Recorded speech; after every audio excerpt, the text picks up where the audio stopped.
বুলি কি ক'ব? কালি আপোনালোকৰ সন্মানীয় সংবাদ মাধ্যমৰ আমাৰ যোৰহাটৰ সাংবাদিকসকল মোৰ যিটো বন্ধু, মই নিজেও সাংবাদিকে আছিলোঁ, গতিকে মোক তৎক্ষণাৎভাৱে পঠিয়াইছে, ভিডিঅ' ফুটেজ পঠিয়াইছে।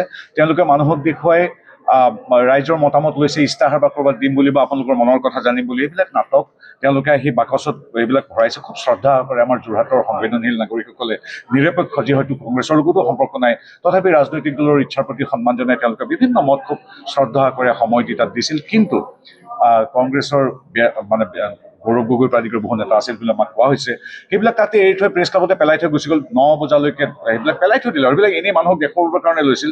পিছত যেতিয়া আমি ছ'চিয়েল মিডিয়াত দিলোঁ বা আমাৰ স্থানীয় সাংবাদিকসকলৰ পৰা গম পালে, তেওঁলোকে উঠাটো খাই পুনৰ আহিছে। কিন্তু তেতিয়া তেওঁলোকৰ ইতিমধ্যে চৰিত্ৰ উন্মোচনীয় হৈ গ'ল। তেওঁলোকে মানুহক দেখুৱাই এইবিলাক কৰে, কিন্তু তেওঁলোকৰ কোনো মানুহৰ চিন্তা, মানুহৰ সন্মানৰ প্ৰতি সন্মান নাই। তাৰ বিপৰীতে তেওঁলোক ব্যস্ত মাত্ৰ এপিজমেণ্ট বা তোষামোদৰ ৰাজনীতি। তেওঁলোক ব্যস্ত 23-24টা সমষ্টিত আৰু এইবিলাক নাটক যে মানুহৰ পৰা মতামত লোৱা, গণতান্ত্ৰিকভাৱে মানুহক শ্ৰদ্ধা জনোৱা, এইবিলাক আচলতে নাটক। কালি কথাটোত আমি কৈ থকা কথাটো প্ৰতীয়মান হ'ল। ইমান আগ্ৰহ আৰু শ্ৰদ্ধাৰে যোৰহাটৰ বহু সংবেদনশীল আৰু জ্যেষ্ঠ নাগৰিকে তেওঁলোকৰ মতামত তেওঁলোকৰ বাকচবিলাকত ভৰাই দিছিল, বাকচবিলাক পেলাই থৈ গুচি গ'ল। গৌৰৱ গগৈৰ পৰা মানে তাৰ স্থানীয় নেতালৈকে সকলোবিলাকে পেলাই থৈ গুচি গ'ল। 9 বজালৈকে তাত অনাদৃতভাৱে বাকচবিলাক পৰি আছিল। যেতিয়া আমি ছ'চিয়েল মিডিয়াত পষ্ট দিলোঁ, তাৰপিছত উধাটো খাই তেওঁলোক আহিছে। গতিকে এইবিলাকে তেওঁলোকৰ চৰিত্ৰ আৰু ৰাইজৰ প্ৰতি যে সন্মান নাই, এই কথাটো প্ৰতীয়মান কৰে।